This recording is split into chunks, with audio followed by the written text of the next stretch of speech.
Picture walking into a cafeteria on your very first day.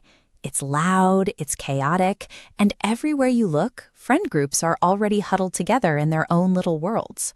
You're standing there gripping your plastic tray, scanning the room, and feeling that very specific pit in your stomach. You don't know a single person and have no idea where you are supposed to sit. But then you catch someone's eye. They smile, slide over, and wave you toward their group. The physical relief is instant. You belong. That simple act of pulling up a chair and making a stranger feel at home has a name. It's called hospitality. And as it turns out, who we invite to our table says quite a bit about who we are on the inside. There is a tiny text tucked into the back of the New Testament called the Third Book of John. The entire letter is focused on exactly this idea of welcoming outsiders. It was written by an early church leader known as John the Elder, and he addressed it directly to his close friend, a man named Gaius. To understand John's message, look at early Christians. Believers were moving constantly from town to town, carrying God's message to new communities. Without hotels, these travelers survived by knocking on doors, hoping strangers would offer food and a safe place. So the early church was facing a very real, very practical test. When a tired traveler arrived, they had to decide whether they would pull up an extra chair or lock the door. That brings us back to John's friend Gaius. Gaius was the ultimate welcomer. If he had a lunch table, he was always making room.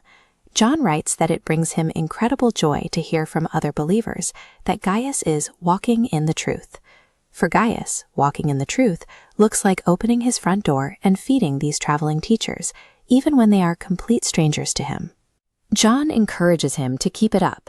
He asks Gaius to send these travelers back out on the road well supplied, treating them in a manner that honors God. By offering a meal and a bed, Gaius actually becomes a partner in their work. His hospitality helps spread the truth just as much as their traveling does. But in the very same church, there was a completely different attitude taking root. John points out a church member named Diotrephes. Diotrephes loves to be first and refuses to let anyone else sit near the center of attention. Instead of helping the travelers, he turns them away. He even spreads malicious, mean-spirited rumors about John and the other believers to keep people isolated. And he doesn't stop there. If anyone else in the community tries to be welcoming, Diotrephes actively stops them and forces them out of the church entirely. By shutting out people in need, Diotrephes turns a community meant for God's love into a tiny kingdom built for his own ego. Seeing this conflict, John gives his friend a very clear instruction. Do not imitate what is evil, but imitate what is good. This diagram shows John's simple test for viewing people's actions. Anyone who does good is from God. Anyone who does evil hasn't truly seen God.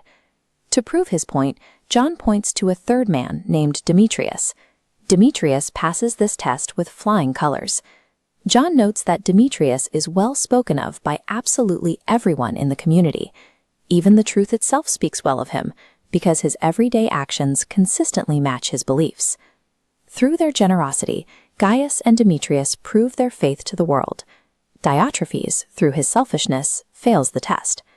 That specific conflict happened thousands of years ago, but the exact same dynamic plays out in our own lives. You probably aren't going to have an ancient traveling teacher knock on your front door, but you will face that cafeteria lunch table choice regularly. Tomorrow at lunch, you might notice someone standing on the outside of your group or sitting quietly by themselves. That is your opportunity. You can choose to be the person who slides over, pulls up an extra chair, and shares your space. Making a stranger feel welcome is a direct reflection of your faith. When you pull up that chair, you show the world exactly who God is.